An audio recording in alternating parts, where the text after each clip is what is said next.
Is now with more. Newt Gingrich. He served as Speaker of the House. He's a Trump supporter and author of the book Treason. Great to see you, Mr. Speaker. Thanks for being here. So it's good to be back. I mean, with Cook and many other nonpartisan independent pollsters now saying that the Senate is likely lost to the Republicans, what does that say? I mean, if Donald Trump loses this White House race and the Republicans lose the Senate, does that suggest that the Republicans nominated the wrong candidate at the top of their ticket?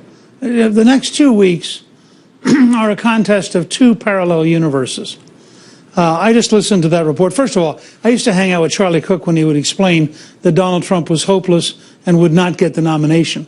I like Charlie. That doesn't mean he's infallible. But let's take the report we just got. Republicans are actually outvoting Democrats in Florida. They're outvoting Democrats in Pennsylvania. That's unprecedented.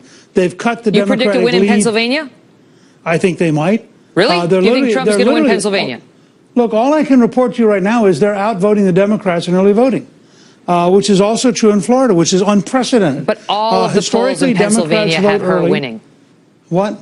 All of the polls in Pennsylvania have her ahead. I know. I just told you we have two alternative universes right now. In Iowa, for example, the Democrats are 50,000 votes behind where they were with Barack Obama in turnout. The governor is very confident we're going to carry Iowa, which Obama carried last time. I could just carry you through case after case like this. In Minnesota, we're almost certainly going to win the congressional seat up around Duluth, which is a very Democratic area, but it deeply dislikes Hillary Clinton.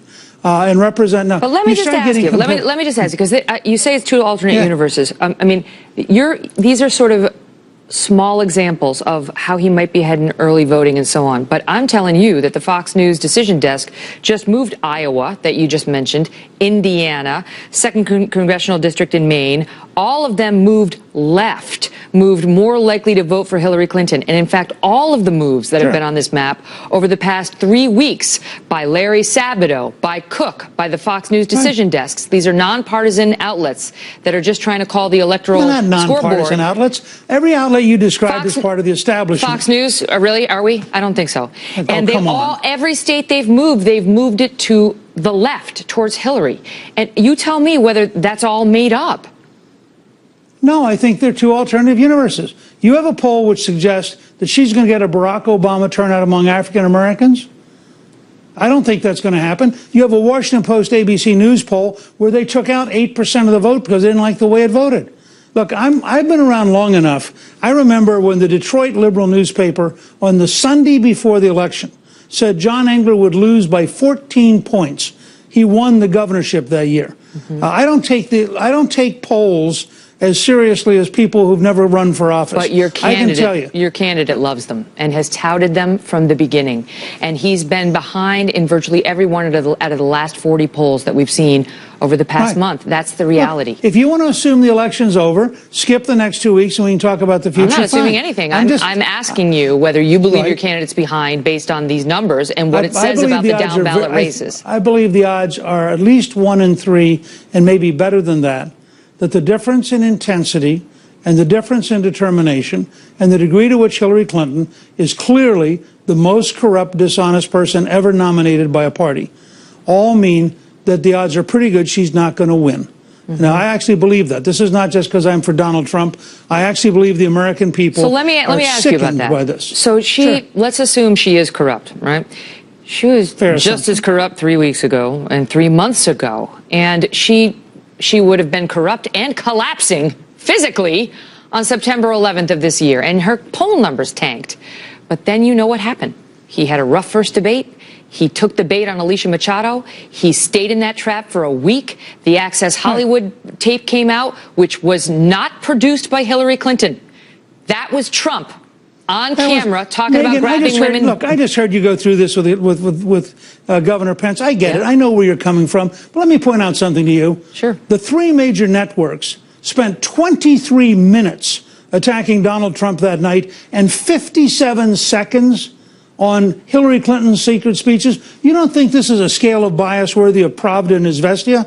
I mean, you want to know why Donald Trump's had a rough time? If Trump is a sexual predator, that is... He's not a sexual predator. Okay, that's your opinion. I'm not taking a position on it. That statement. I'm not sick taking a and position tired of people like you using language that's inflammatory, that's not true. Excuse me, Mr. Speaker. Donald you have Trump no was not idea this, whether it's true or not. What we know is that neither, there are at neither least... do you. That's right, and I'm not taking a position on it, unlike yes, you are. When you use the words, you took a position. So what and I think said it's very is unfair of you to do that, Megan. Incorrect. I think that is exactly the bias people are upset by. I think that your defensiveness on this may speak volumes, sir. No, what I said let me just is suggest if... to you, No. Let me make my point, and then I'll give you the floor. What right. I said is if Trump is a sexual predator, then it's a big story. And what we saw on that tape was Trump himself saying that he likes to grab women by the genitals and kiss them against their will. That's what we saw. Then we saw 10 women come forward after he denied actually doing it at a debate to say that was untrue. He did it to me. He did it to me. We saw reporters. We saw people who had worked with him, people from Apprentice, and so on and so forth. He denies it all, which is his right. We don't know what the truth is. My point to you is, as a media story, we don't get to say the 10 women are lying. We have to cover that story, sir. Oh, sure. Okay, so it's worth 23 minutes of the three networks to cover that story.